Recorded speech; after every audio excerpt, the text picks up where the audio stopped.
All right. Hey, all right. Jeremy, good to see you. Really excited to be able to have this conversation today. I guess everyone out there, welcome to EA Live.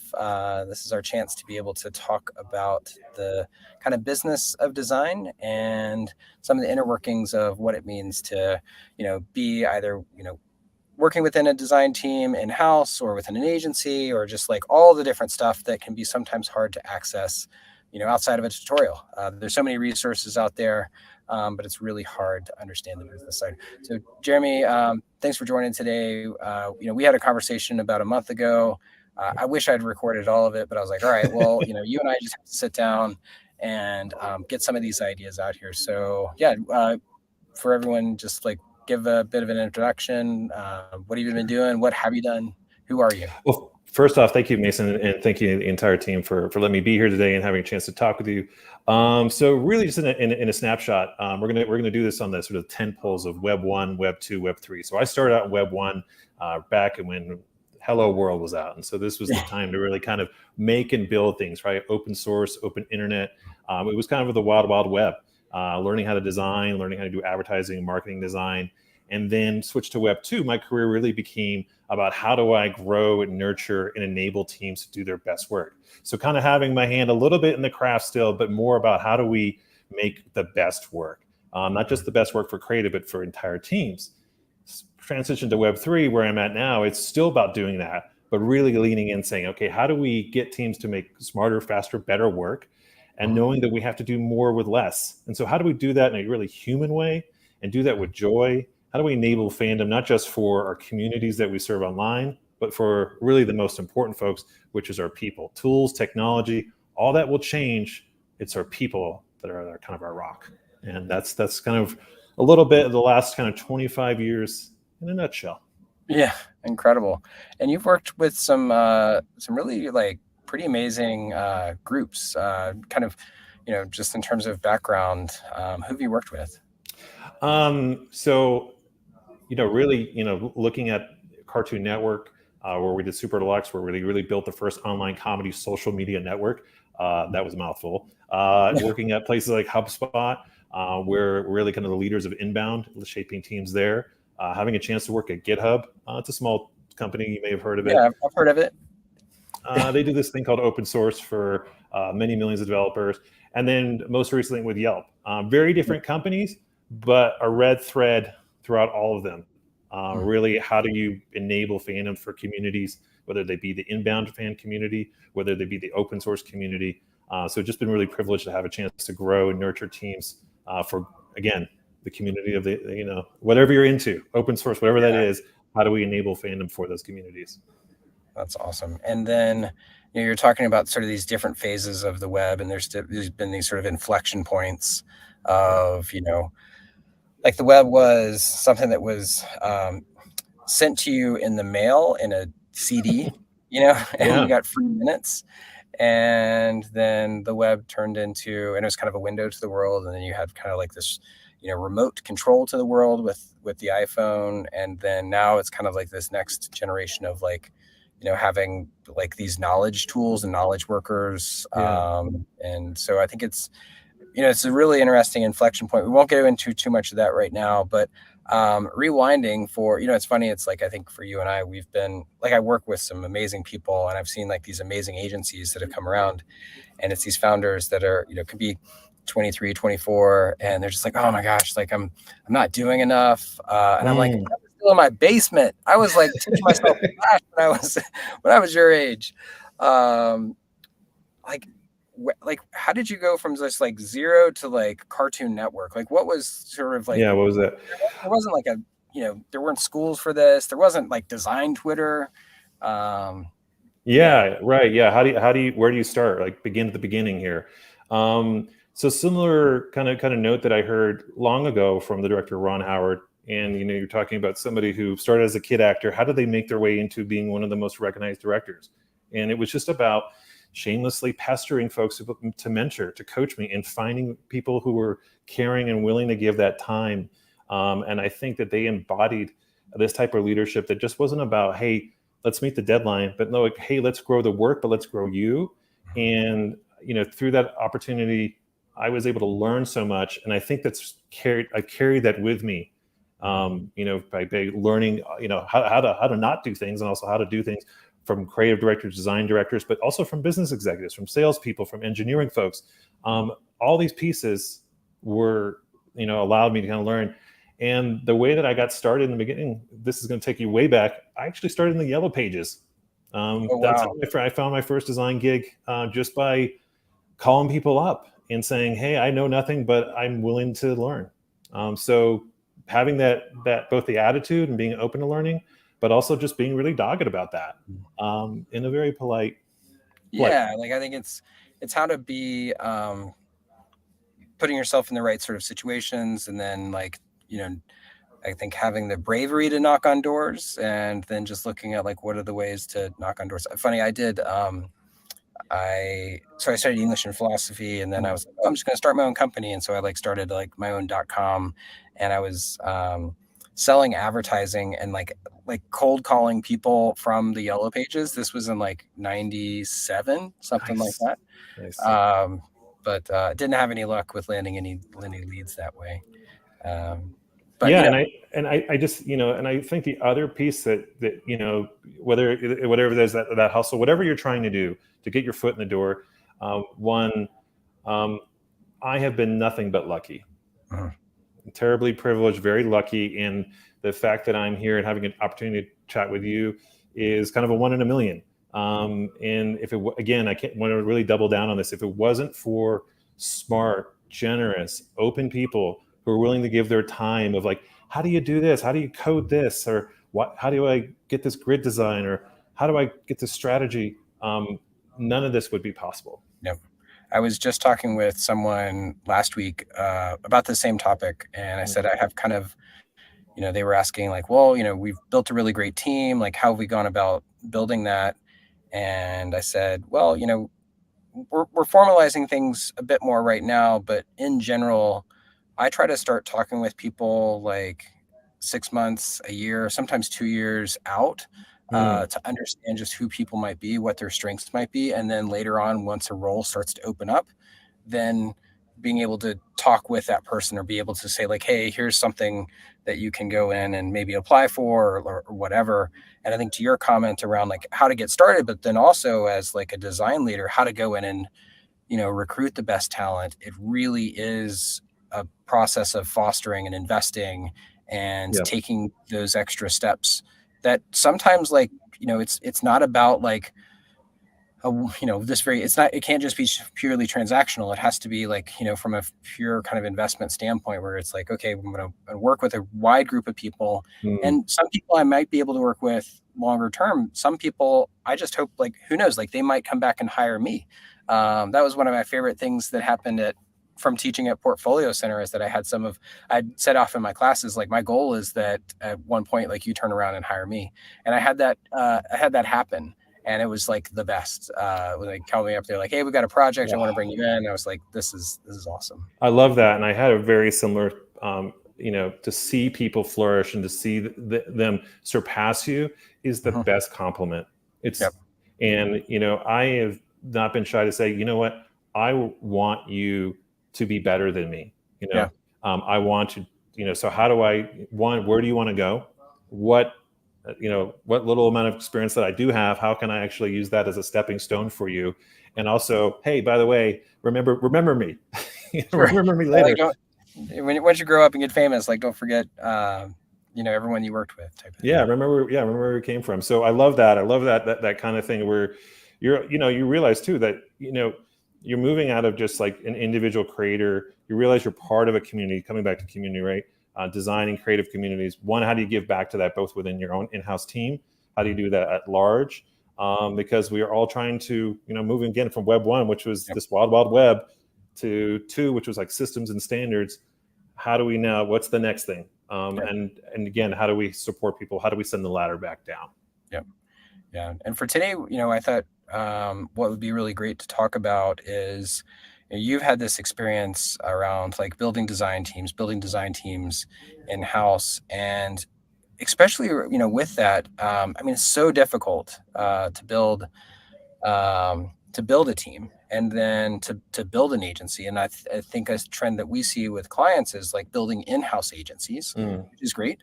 But at least with me, when I was building my agency, like I had no like there was no like oversight. Like I didn't have to report to anybody. I could just like, if I screwed stuff up, which I did all the time, like it was like I was accountable, but I didn't have to, report up or like anything along those lines.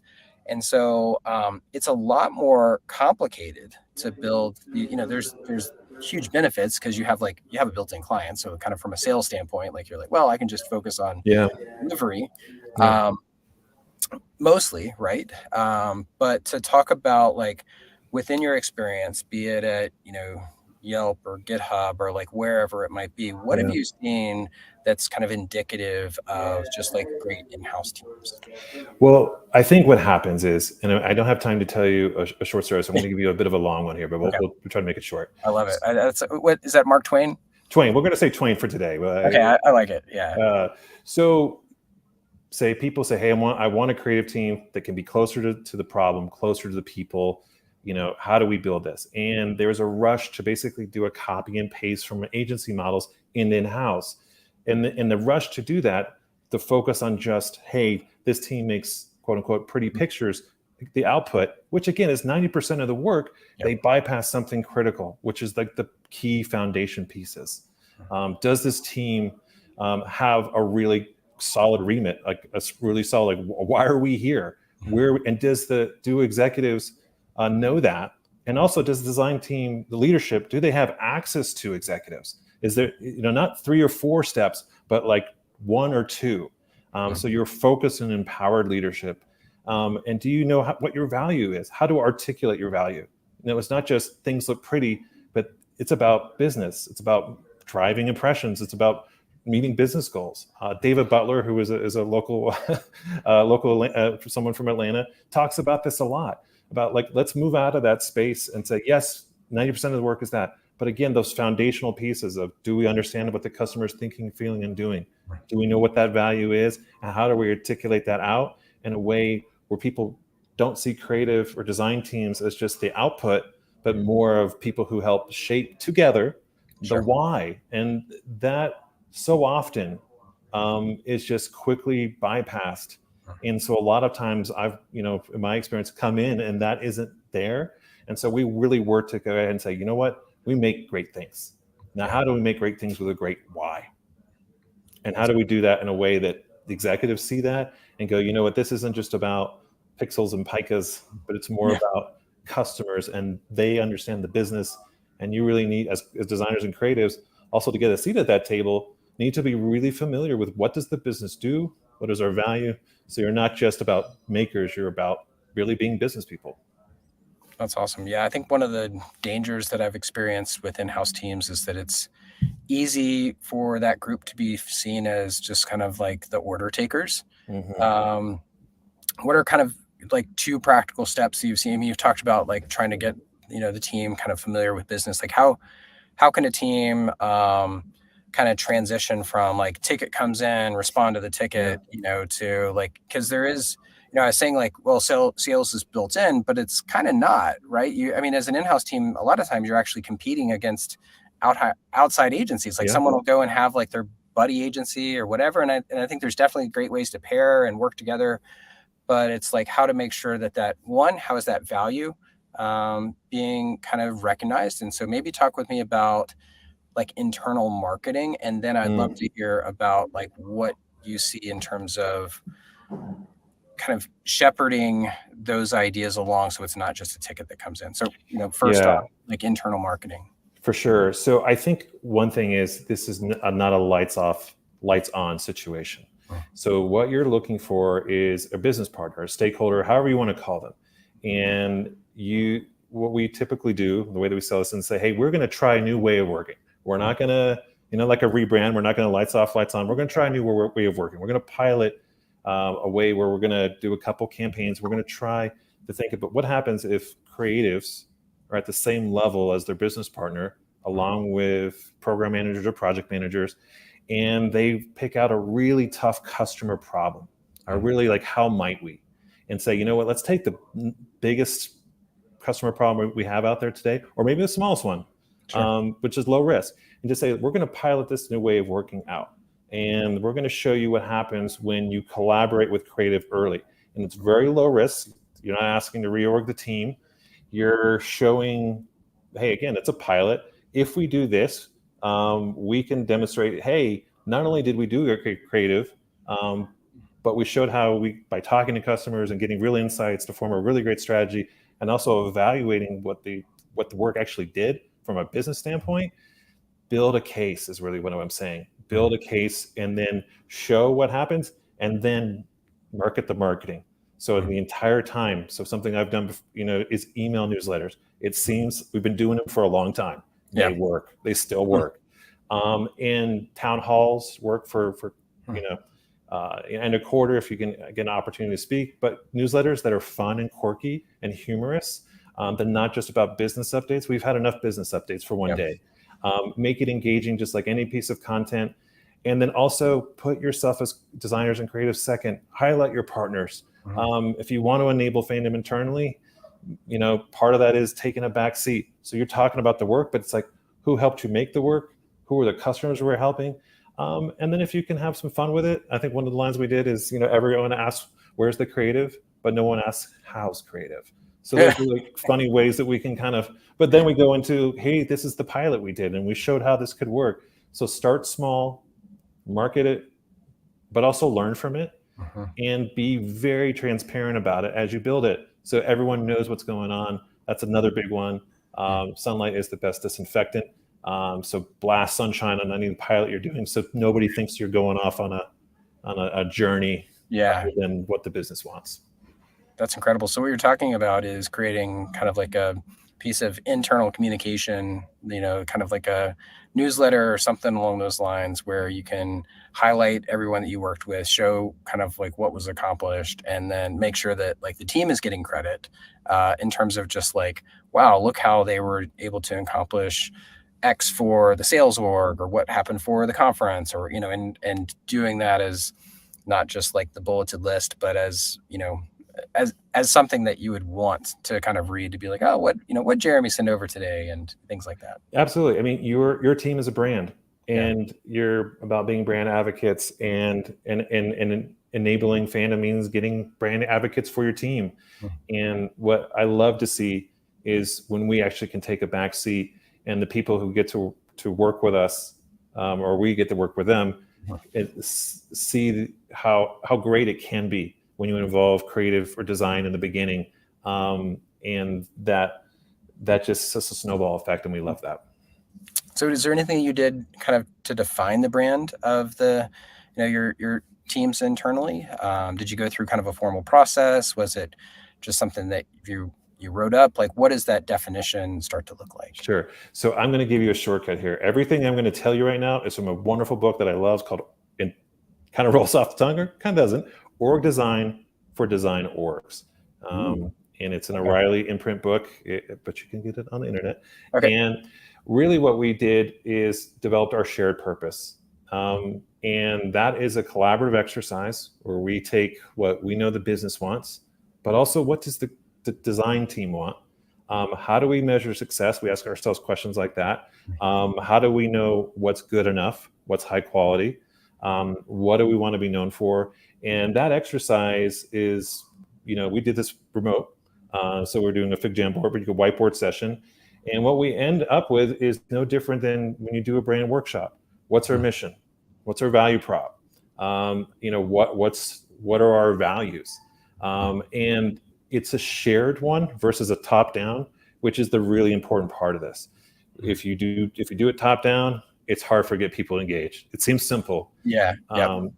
So the emphasis on shared purpose, and again, there's a really wonderful walkthrough in that book that will take you through that. And then once you do that, try to bring as many other people too that you're collaborating with outside of your design or creative team, to also not just know what your team does, but also, again, to be advocates for it. So what you're kind of hearing is kind of underneath it all is we're just breaking down silos, breaking them down. That's incredible. I love that you've got a book to reference. I think it's so much easier when, if I can flip through a book or a podcast or whatever, take those notes, kind of make them my own for the group and be able to just kind of work from that. It Yeah, was and building on the shoulders of giants. So exactly, yeah. So it's yeah. not, you don't have to go it alone. And I think just, there's conversations like this that can help, but then also being like, oh, pinpoint, here is, a book and a path that you've seen that has worked, and been able to go from there. Yeah, and I think and a dollar answer for the 25-cent question. I wanted to build on that a little bit. Is once you have, just like a brand, any brand, once you understand, what your story is, what your value prop is, all the pieces of that, that's just the beginning. Then you have to go and live those values, and you have to do it in a way, especially when you're wanting to change within, is you really need to be consistent and show up to what your purpose is and live that. It's because people are looking, like, is this just something that's like on a bumper sticker or a boilerplate, or are you actually like legit showing up every day? So take it very seriously, because people will pay you back in loyalty, just like any good brand. Yep. Yeah, we've gone through this process ourselves recently, because as our company, we've been kind of evolving, and we were like 14 people before COVID, and now we're over 40, and just like all of that, just like the different dynamics of, I used to be able to go around and talk with everyone, and everyone heard like how we would pitch work and how we would talk with customers, and now that doesn't necessarily always happen, and it's kind of it's a challenge just to be able to say like, oh, what does it mean that we're, what our thesis is, and trying to be like story driven, and things along those lines. And I don't know, I think that one of the questions is oftentimes like, how, like, as you talked about kind of like having some things kind of like from the ground up, and we did that as well, and we did some surveys and things along those lines. From a leadership standpoint, what are the things that the leadership team needs to be kind of aware of, and things that they can shepherd along to make sure that, again, like, this holistic picture happens, because it can't just be, it's the team isn't going to solve the problems for themselves. As a leader, what are the things that they can do to help to enable the safety, and I guess just like for this internal transformation or retransformation to happen? I think one is just really kind of setting folks up for success in terms of what are the expectations. So if you're piloting a new way the team is working, or rolling out a new purpose, just be very open, again, transparent. Like, hey, we're trying this out. We in the same way that we ship, learn, and iterate our products, we are ship, learning, and iterate here, and build in an openness immediately from the get of, we are only as good as the feedback that we get. So we are looking for you, and we were looking, say, hey, how are different aspects of this? Is the quality increasing? Are we seeing shipping beats perfection? Are we seeing, and make sure you not just pencil in, but say in the calendar, we're going to check in and do retros just like we do for sprints when we ship, learn, and iterate, and check in with people. And I think that, while not being the thing to do, there's other parts of it. It immediately opens up the conversation and says, hey, we want to hear from you. You are the customer internally. And not only that, when you hear feedback, be very clear process of like how we're changing that up, and show that, again, very transparent, just like, again, the way you ship your work externally, the way you ship internally. If you have those things built in, I think people are more willing to go along, because one, they legitimately feel as co-authors. And it doesn't feel like it was made in a cave of wonders and just given and said, this is what we're doing, so that's one big aspect.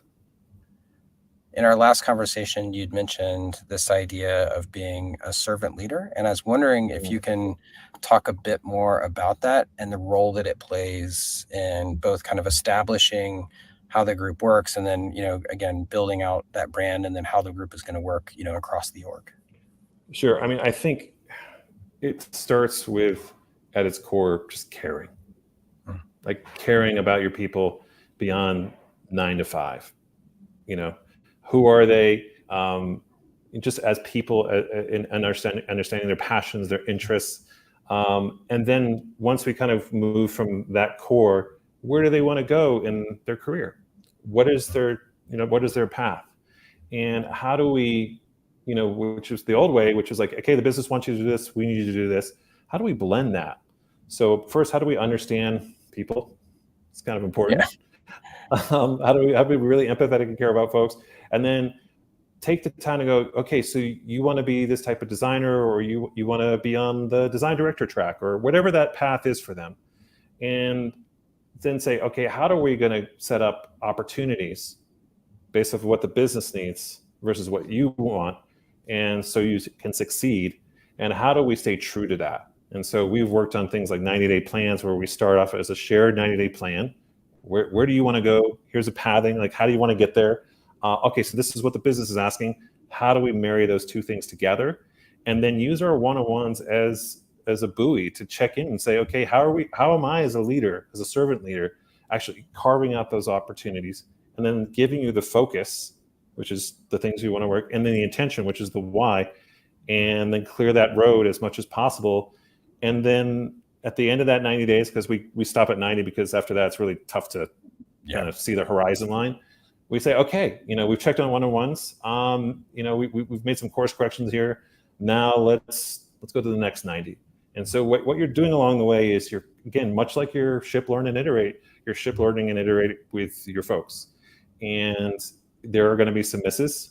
Mostly they're on my part, of like the opportunities, things we want to carve out. And so we're always looking at and saying, how do we do better? How are we not just doing better for the business, but how do we get you where you want to go? And that's a big part of when I say sending the ladder back down, is be consistent, show up, and make sure that you may not hit all the marks of what your folks need or want, but at least make that effort.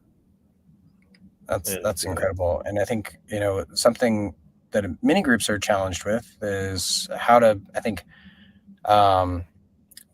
build up just the kind of person understanding, right? So when we were all in person, you would walk into a meeting and you might be able to talk about someone's shoes, or like, there was kind of there is a different cadence of communication in person. There's also really great things that can happen via Zoom and remotely. We've really flourished as, a remote first company, which, I spent 5 years building out our office, like physically building out an office. And then like hammer nails, we had a wood burning stove. It was beautiful. Like, you'd walk in and I'd have the stove going and espresso and just like shooting off emails.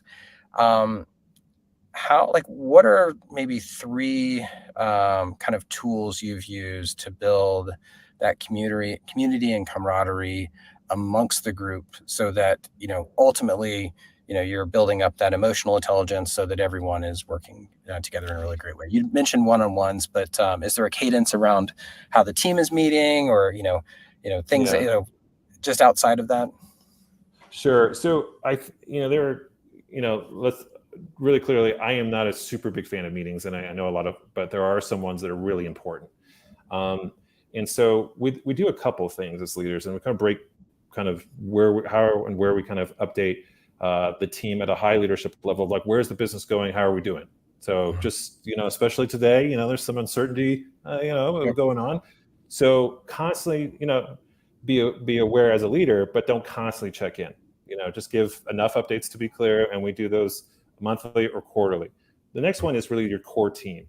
And this is not for everyone, but this is the way I've broken out. This is a chance for the team, not just to share work, to share things they learned, but also to share shout outs. And so we start every session with just like, let's do some shout outs, and they can be everything from somebody who helped you, on a bug problem that you were working, a code bug problem, to something you learned about somebody, whatever that is. And we always start the meeting off like that. So it's like, get positivity in there. The second thing is just really know that you have such a great, smart group of people. So give them a chance, an opportunity, a platform to shine. So we have a thing called Things I Learned So You Don't Have to. I learned this from a friend and a prior colleague, Thomas Knoll, who, this could be everything from like, hey, I learned a new way of animating something, to, hey, this is a new way of coding, or, hey, this is a new creative strategy we tried. These are just shortcuts for people. And then we go into some of the work, but we love those shout outs because, those are things that are done in real time. They're genuine. They're very authentic. And I think that kind of helps. And there's more things to that. And then further down the line, then you're going to have those one-on-ones, which again, one-on-ones are great, but I also make them opt in. So people can they can change the frequency. So I'm not trying to fill people's calendars just to fill them. They can come in and come out. So there's some flex there too.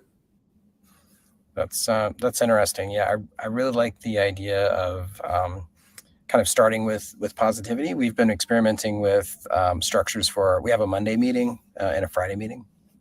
In our Friday meeting, we've done a lot of different things where, it's kind of what you're saying around like, I've learned this so you don't have to, but it's we've done like where people will just give a presentation about themselves, like how they grew up, where they come from. And it's kind of a fun way to just share like awkward kid pictures and, stuff along those lines. And then on Mondays, we can talk more around projects and things along those lines. But I was noticing this week that it's easy to get into the things that like didn't go well on a project as we're sharing. And it's just like, there's some of that which you just have to commiserate. Not that like all of our projects go amazingly well, just to, kind of clear that air. It's A to B, straight line, A to B. We love all of our clients. No, but it's like, it's always about kind of managing, like how best to kind of like manage a group organization through like, a project. And, we have a channel where, it's like one of our Slack channels is around Hooray. But I really like that idea of starting a meeting with that. So I'm going to experiment with that. Yes. Another thing we've experimented with is asynchronous activities. So we've had like a photo challenge, whereas like take one picture a day or, something along those lines. So it doesn't have to just be like, really early in the pandemic. I think after my first happy hour on Zoom, I was like, I'm never doing this again.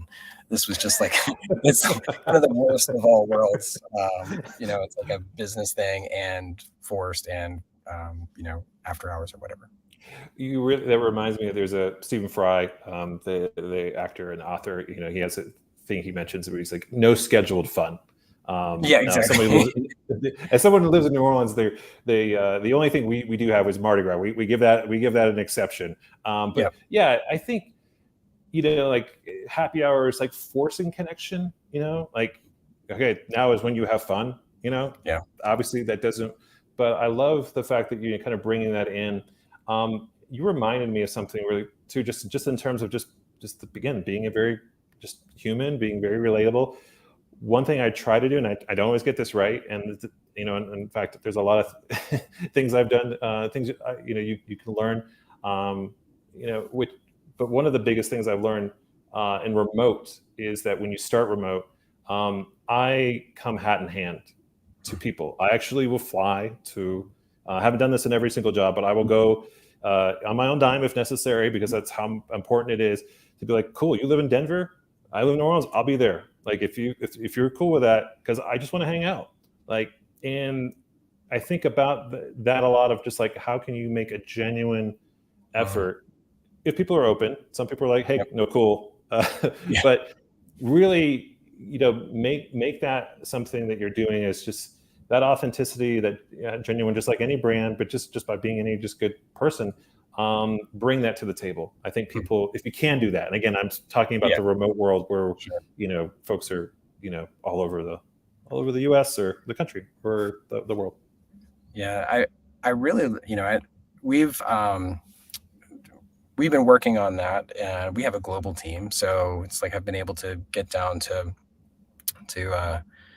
Argentina. Jared last year went over to Serbia.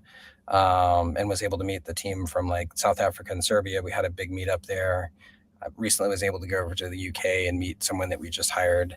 And I think just kind of reminder that, it's all like these tools, and there's so much that we can do asynchronously, and, being able to work kind of like wherever your laptop is. Like I love, like I feel so liberated not being chained to a desk, but there is nothing better than having a chance. And I think it becomes really special when you can go in and grab lunch with someone, or, be able to do something like, person.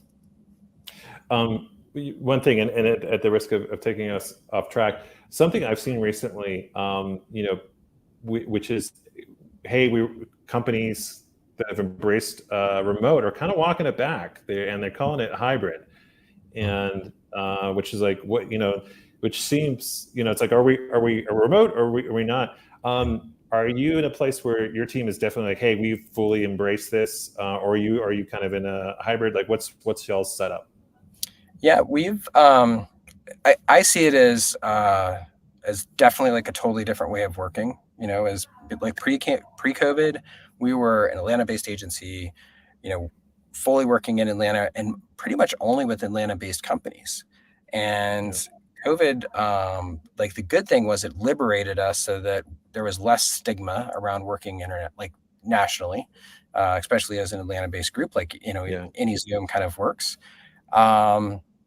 But yeah, at that point, made a very intentional decision. It was like, I was at the Webflow conference and I just met so many amazing people from around the world. And I was like, wow, if we ever go remote, like my focus is going to be to hire the best teams globally, wherever they might be. And so I think that if we were to start to create, a physical office in Atlanta, that it could create an unfair kind of like advantage, like sort of like feeling amongst the mhm, global team. Now, what we have tried to do, and I could see us eventually getting to, is we've focused in regions. So instead of just hiring everywhere and have like yeah, we have regions where people can get together, grab a beer, have a sense of community. And we've, I think, talked a lot more around like office community rather than office culture. And so this sort of difference of like communities can be inclusive of multiple different types of cultures, because like the Argentina culture is so much different than the American culture, or sorry, and I should, by the way, say the USA culture, because they're also Americans. That was the thing that was off, like a very American thing for me to do, is like, forget that they were South American. But I think that really helps. And eventually I could see us having kind of like hubs where we can come in, have a meeting, maybe like almost a private co-working spot, but that effectively it's not about the physical location. It is about how we're pairing to create work and yep. kind of enabling communication. Like I think that's the where we will focus, and maybe that's different as a consulting group, but it seems to be working really well. We've been doing our best work ever, and I've had the most fun that I've ever had. I just love that. I love that remote has opened that up. One, I'm curious if you feel the same way, where it just makes the work better. You're Mhm. getting many different perspectives, shifting challenge. I was like, challenge this, like Yeah. something that I may not even realize that I've, you know, just kind of calcified. Do you feel that that's the same thing too, where it's actually improving the work versus where, say, before, where you're hiring kind of locally and from a very specific pool? What have those differences been in terms of how that shaped the Yeah, work? I think it does, and I think that our work is better because you were talking about sort of alluding to this idea of like we bring our whole selves to our jobs and trying to understand people as people and not just as a role. And for us, when there is that flexibility around like, hey, I'm gonna, you know, I worked from Argentina last summer, or I'm gonna go and work from Maine in a couple months or a couple weeks. Um, just being able to have that flexibility and being able to be like at home with our kids and like not traveling every time that we have a client meeting. I think that's really great. A book that I had read actually before all of this was the one, It Doesn't Have to Be Crazy at Work, and they talk a bit Mm, about like some of the guidelines of just setting up a calm company that still works really intensely, and that looking at the in-person part of this as a really special event that can yeah, happen quarterly or yearly, or even like for us to get together in Atlanta, like we're getting together maybe once a month or once every 2 months depending on schedules. And then the team in Argentina, like they get together like almost every week. Like they're really they're very very like social. tight. Yeah, yeah. Also, the food's better, so I don't blame them. Um, but yeah, I think that's what's been really great. And then again, like I was able to go to San Francisco last week and meet some people in person, and it is a different experience in person. And so I totally get that. But I think that it can be more like these tent poles rather than trying to think like, oh, be at this physical location all the time from here to here, uh, and having more Yeah. of this pinpoint.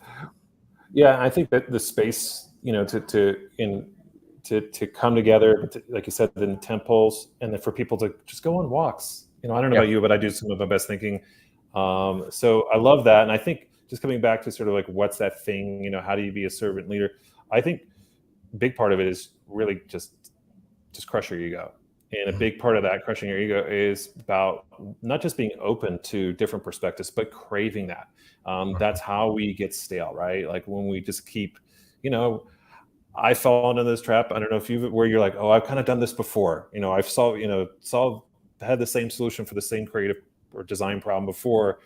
And it really breaks you out of that habit when you've got folks who are really pushing that, changing those perspectives. Do you think, coming back to just the size of your team and where they're located at? So you just talked about, hey, I went to the UK. I've got folks in our team. Do you see yourself as an agency kind of growing? You're trying to kind of get to a certain size, a certain client, or what does growth look like for y'all? I don't know, quite frankly. I've never had to I never set out to create a particular size of company. I think it's just the types of problems that we're trying to address.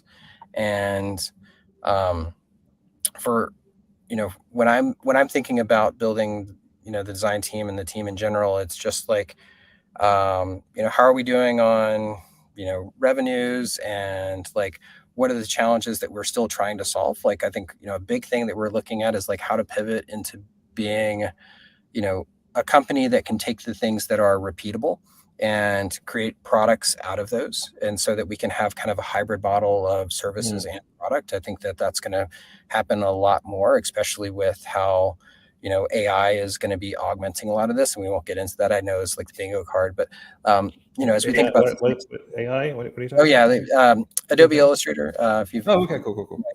um, but, yeah, I don't know. That's something that we'll definitely have to figure out.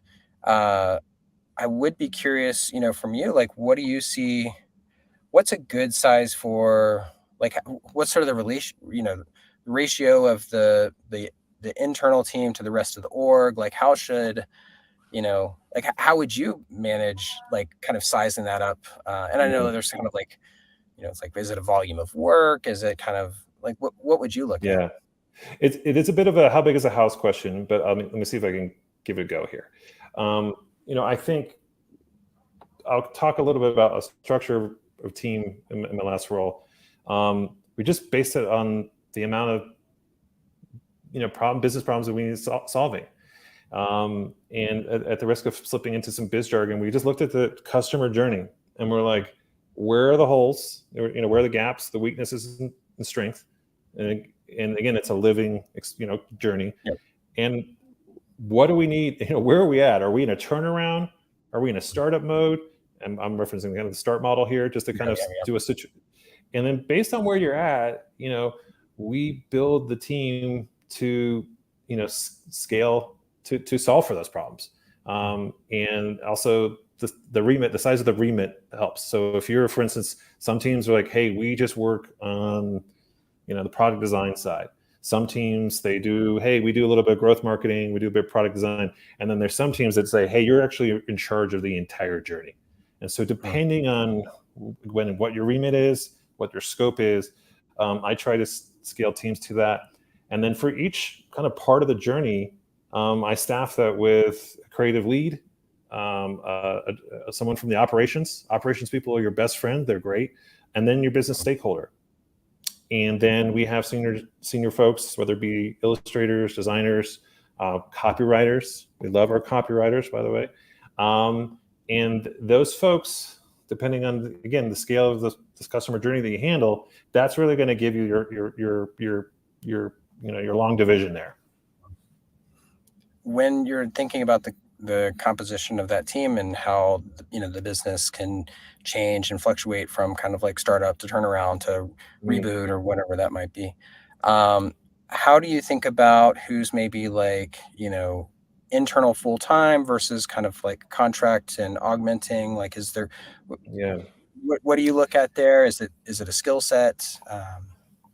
Well, I think part of what we try to look at is, really to work smarter and to work faster is like, what are things that are we solving the same problem over and over? Part of everyone, design systems are a big part of that.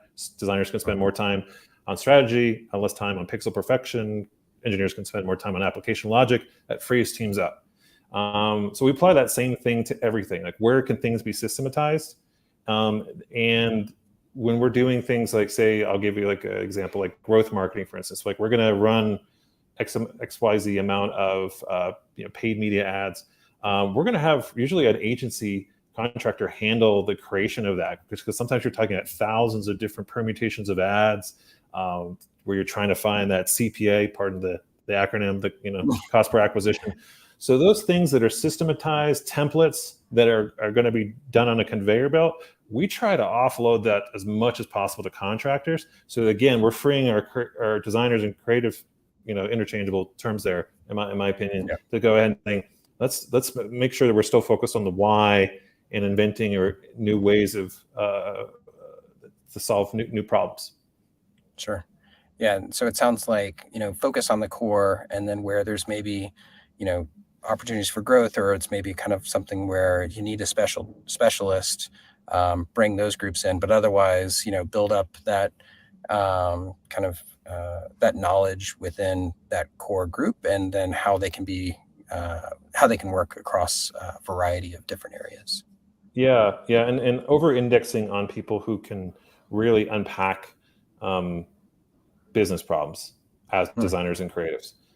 Really, folks who are strategists, folks who can really work at that level and go, okay, how do I take this disparate information of what the customers, again, are thinking and feeling and doing, and then turn that into a strategy that can then be executed against through systems that we have in place, so they can move on to the next challenge, that whether if you're in the next sprint or whatever that is, so that we're not getting bogged down in just production work. Yeah.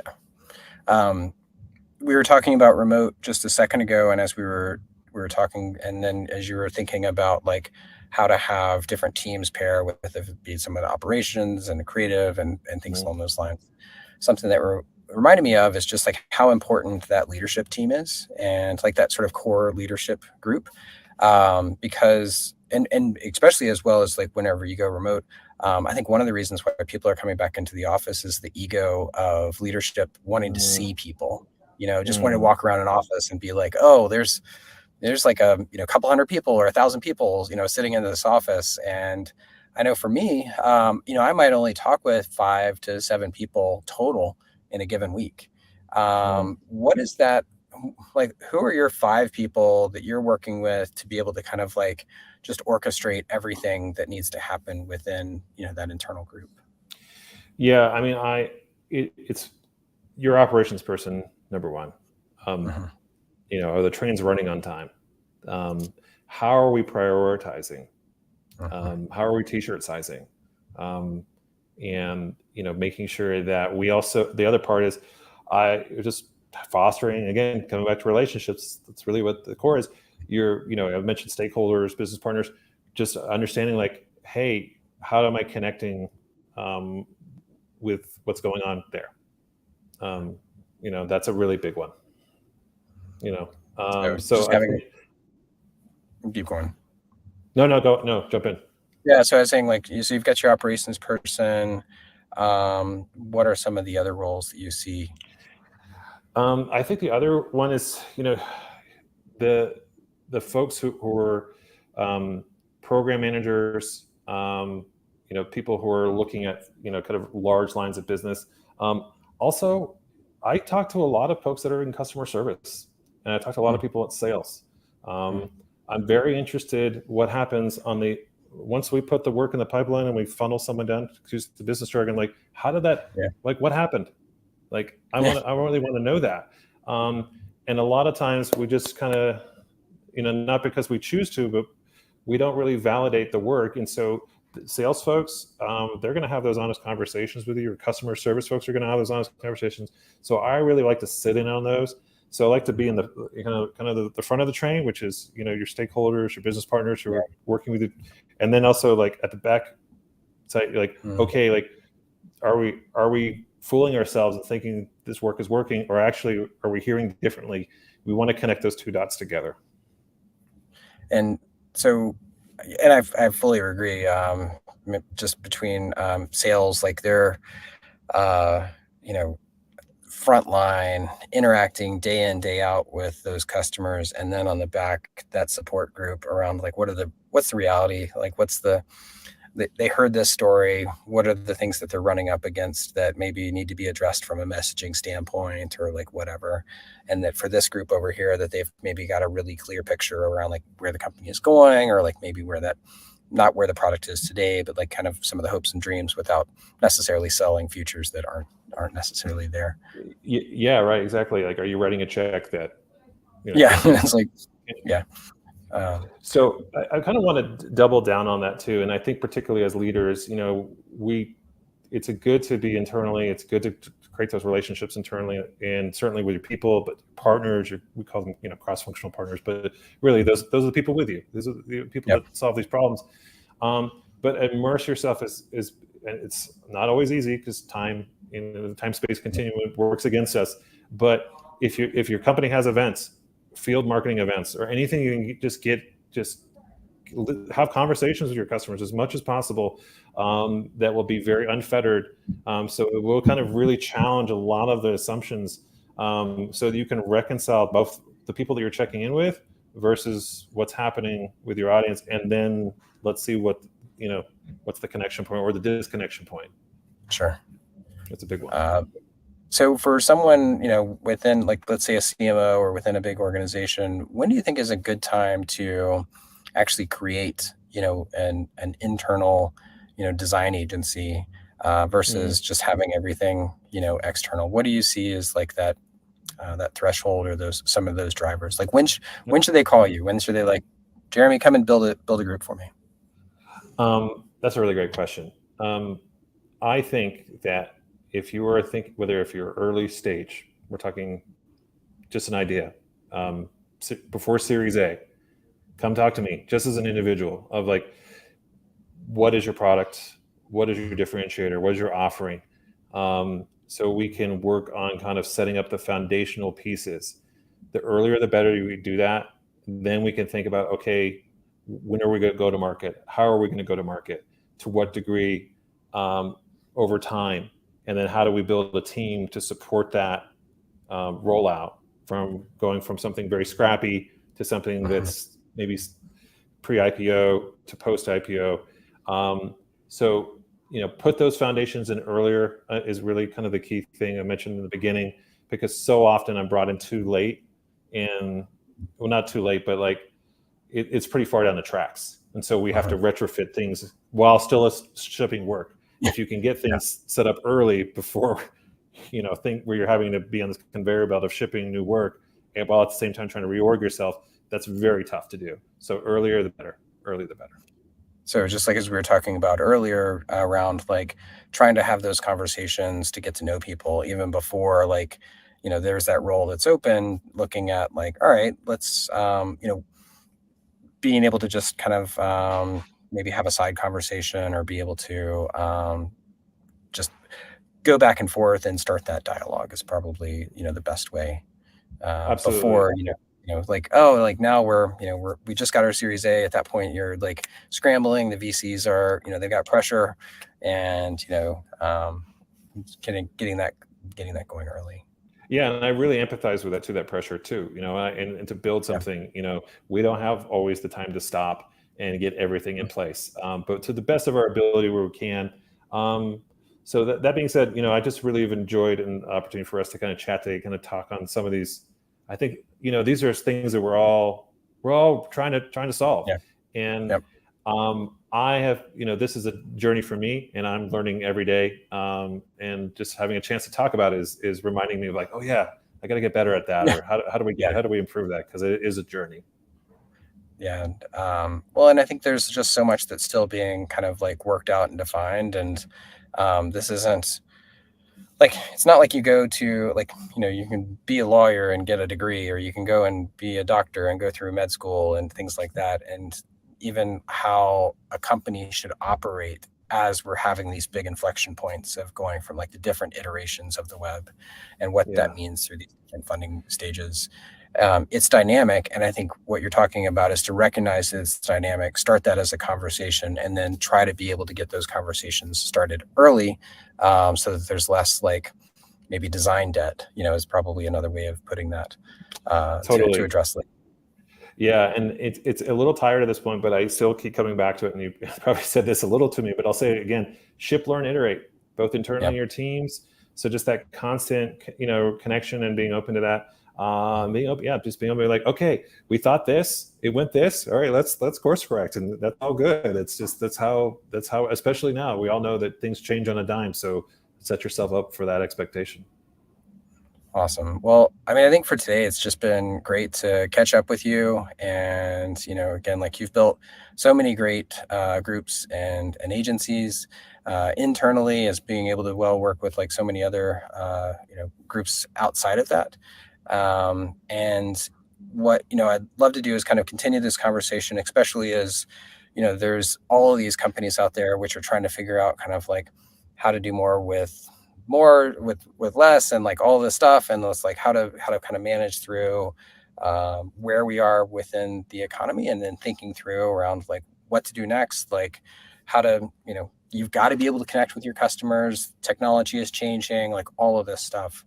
And so places people can find you, LinkedIn is probably a really good place, and we'll get this posted on LinkedIn, right? So, and just like under your name, Jeremy Brady, and then Twitter, which is, you just told me, but it's what's your Twitter handle again? I Say have to what? I have to say it out loud. Say what? Say what? All right, there we say go. Yeah, and yeah, and I would, as I said, you mentioned a really great book just to capture that, which was building. Say one more time. So my favorite one is Org Design for Design Orgs. It's a fantastic team. By the way, I know we're a bit out of time here, but I just want to shout out. Speaking of shout outs, every single person I've ever had a chance to work with the teams that I've worked with, the work that you see, that is, I'm just humbled by it and just grateful. And again, I've been nothing but lucky.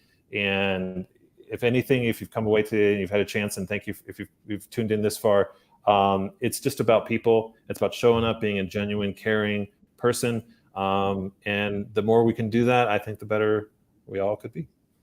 Absolutely. Yeah. It's a relationship business, and just trying to keep track of like those relationships, and investing in them, and, building out great work for everyone. It's really important.